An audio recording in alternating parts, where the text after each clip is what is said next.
Kasi nakakatawa kayong lahat eh.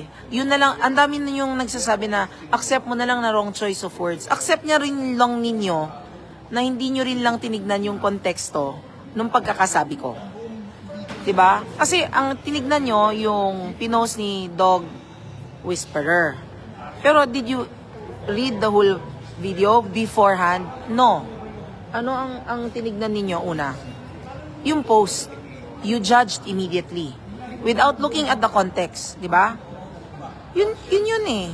Di ba? So, you're asking me to accept it. Di-accept din po ninyo na nagkamali din ng halos lahat na ng bash na nag-judge nang hindi pala alam ang konteksto.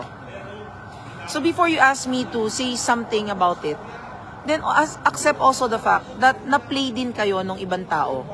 Accept also the fact na yung ibang gusto lang politikahin itong issue na to at a time, Gerard Lopez, na dapat ang concentration namin ay rescue and search. Here you are, telling me wrong choice of words ako.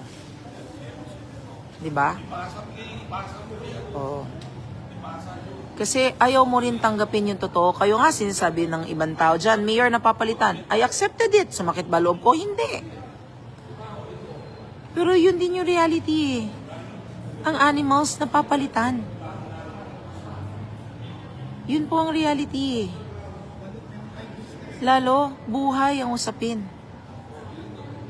So if you're not going to also compromise and accept those things, I cannot do anything anymore about it.